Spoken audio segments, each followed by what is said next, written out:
Idaho's senator stands with Trump and Hegseth on the destruction of the cartel drug boats. Shocker.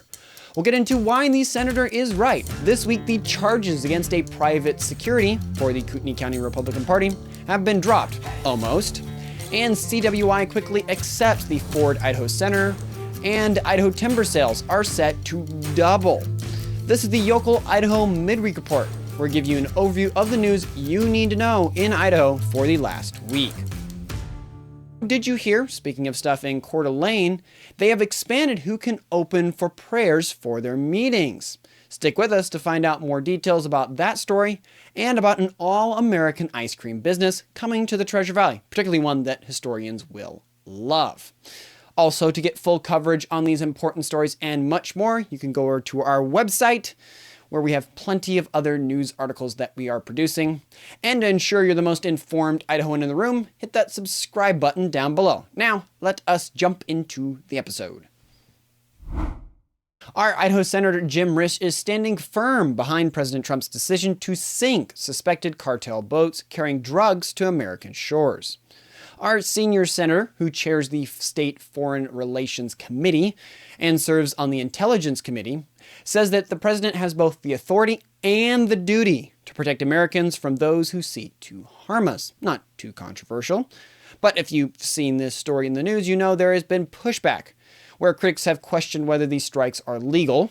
On that, Risch points to our intelligence capabilities. He noted that 18 different intelligence agencies confirmed that each of those 20 boats carried millions in drugs headed to kill Americans. The senator personally thanked Trump, saying Americans who won't have to bury their children early will never know what the president did for them. Risch isn't backing down from the criticism on this. He told President Trump that critics are entitled to their opinion, but that they couldn't be more wrong on this issue. From Risch's point of view, this is straightforward. Cartels attack us by sending poison that destroys lives. Government exists to defend us from such threats, and that's exactly what these strikes accomplish. And speaking of violence and stuff back here in Idaho, back in February, a Republican town hall in Coeur d'Alene, as you may or may not remember, turned chaotic when Teresa Boringpole repeatedly interrupted legislatures. Sheriff Bob Norris ordered her to leave after she shouted down the speakers 7 times. Look, the number of completion. Some of you get that. When she refused, private security from Lear Assets Management dragged her out, sparking a firestorm. Prosecutors charged 6 security personnel with battery and false imprisonment in April. As we reported on, you can go check out our past midweek reports on that. Then in November, the Idaho Attorney General cleared Sheriff Norris, saying he acted within his authority. Now, a judge has dismissed the charges against 4 of those security guards. Court documents show the state chose to abandon its case after the judge refused to change jury instructions that prosecutors called erroneous. Only the owner of Lear Asset Management still faces charges. His trial begins this Sunday, December 15th. This case, like many of them, raises important questions about authority, order, and how we handle disruption in public forums, something that is not as common as it once was. Whether you agree with how they handled it or not, the legal system has pretty clearly spoken on this one. We'll watch what happens with the trial next week. Did you know that Senator Jim Risch spoke on the drug boats? Or did you even know that there was a disruption or chaos that happened up in northern Idaho's Republican meeting? If not, and if you enjoyed learning more about Idaho, make sure to subscribe or follow us so you don't miss any of our future content. And speaking of controversy, and one of them that is down here in the valley, last Thursday, the College of Western Idaho, or CWI in trustees, took only an hour to approve what has divided Canyon County for months. They voted unanimously to accept the Ford Idaho Center from Nampa. The speed stands in stark contrast, granted not too unsurprising when you have a semi-private entity, to how Nampa City Council handled this.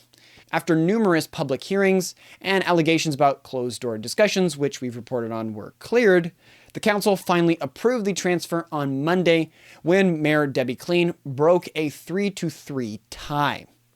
As for why the split was so big there, many residents questioned this deal. Critics accuse Nampa of giving away a public facility while doubting CWI can afford to maintain it. The center needs about $25 million in deferred maintenance, and the city has subsidized its $21 million over the past 2 decades. As for CWI's position on this, their president Gordon Jones insists that the center represents tremendous opportunity for students. The college plans to use it for hands-on learning, from agricultural programs to event management. Board Chair Jim Reams reminded critics that people opposed creating CWI itself 18 years ago, quoting, "What silences a lot of that is success," end quote. Whether this proves successful or not remains to be seen, but we're all along for the ride. And speaking about positions, Governor Little appointed Don Hall last week to represent District 25 in the Idaho House. Hall, who currently chairs the Twin Falls County Commission and formerly served as a mayor, will fill the seat that Representative Lance Clow left vacant when he resigned in November, something we have talked about in our past reports. Clow, who turned 78 this month, served his town for over 3 decades. He chaired the House Education Committee and appeared on the ballot 19 times since 1993. Health concerns, as you may remember, and a desire to pursue personal goals led him to step down before his term ended. Hall brings a strong background of public service to Boise, the gentleman that Little has appointed. He's served in the U.S. Marine Corps and worked as a staff sergeant with the Twin Falls Police Department. He is also active at the Filler Community Church, where he serves on their board of directors. Hall will complete Clow's term through November of 2026 and plans to run for the seat next year.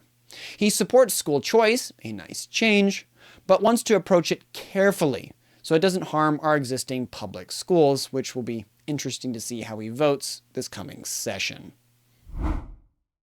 Did you even know that there was an Idaho senator that had stepped down? Or about any of the other stories that we've talked about? If not, do us a favor and hit that like button and the subscribe/follow one so it helps us stay connected with you and reach more folks who love Idaho just like yourself. And speaking of something that we like here at Local Yocal, our state just signed a new renewed agreement with the U.S. Forest Service that will double timber sales from our national forests. Governor Little, getting into the details, and Forest Service Chief Tom Schultz announced plans to reach 100 million board feet annually within 5 years, twice what we harvest now. This aligns with President Trump's executive order to expand American timber production. The Forest Service is putting about $4 million up front to launch this effort, and future timber sales should cover the ongoing cost. As for why this matters, which is a very important question, officials say the main goal is to reduce wildfire risk, beyond just the fact of trying to actually use our own resources here that are really renewable. Decades of fire suppression has left our forest overstocked with small and medium-sized trees that act as fuel. Areas near McCall, Coeur d'Alene, and Sandpoint are priority zones, namely for the fact that they haven't been allowed to burn because they're near those areas. The agreement targets these overgrown stands while protecting old-growth trees. Revenue from timber sales will fund habitat restoration, replanting, and recreational improvements. Look at that, just like hunting. When we use the land, it actually is beneficial for us. Kind of shocking. Our state leads the nation in this with a collaborative approach that we first signed a shared stewardship agreement back in 2018. Now we're expanding that partnership to strengthen our forests, hopefully protect towns, and the most important part, rebuild rural jobs and those communities that sadly in Idaho have been atrophying for some time. And speaking of our state, we've just talked about a good thing, and now we're going to have to talk about the tough stuff, money. We are facing some tough choices ahead. The legislature must decide whether to adopt the tax cuts that President Trump signed this summer in the Big Beautiful Bill. If we conform, it could cost us between $167 million and $284 million on top of the $5,550 million deficit we already are expected for fiscal year 2027. However, as we get into this, you may have heard some hand-wringing about it. We'll get into that a little bit later, why it's overblown if you're a conservative. Governor Little calls this a cloud or two, end quote, while legislative leaders say the problem can be fixed. The question is, what does this mean for us? Some see this shrinking of government as a crisis that threatens vital services, those headlines and things you may have read about. While others, especially those who lean more libertarian, our wonderful friends over there, view this as a chance they have waited years for, to reduce how much we rely on federal dollars and slim down the state bureaucracy. Budget cuts are coming, either way that we like it or don't. Agencies have already cut about 3%. The legislature is meeting in January with many of the other things to decide whether to conform to the federal tax changes and how to balance next year's budget, because our Constitution makes sure we have to. We're planning ahead for the future with less federal money propping up our state spending, which I think everyone can agree is a good thing. Do you like the sound of government waste being cut and diced away, or any of the other stories that we've talked about? If so, don't hesitate to share this episode with your friends and family that haven't heard the good news yet. It helps us keep you informed and others about what's happening in our wonderful state. And speaking of the story that I hinted at earlier on, Coeur d'Alene City Council voted last week to expand who can pray before meetings, something that we talked about a couple midweek reports ago. The council is now allowing faith-based nonprofits from anywhere in the Kootenai County to deliver invocations, just a fancy word for opening, but just not groups within city limits. The council made this change because too few groups signed up under the old system. Only 12 qualified registrants applied this year, and many had to pray twice. Granted, I have to be honest, why is that an issue? Praying twice, if they're good at it and they want to do it, I don't see that as a problem. But anyhow, I digress. Now, here's for what this opens and what exactly this loosening causes. Back in 2022, to get some context and the whole picture, the council already opened prayers to any faith-based group in the city, using a lottery system that aimed not to discriminate based on viewpoint.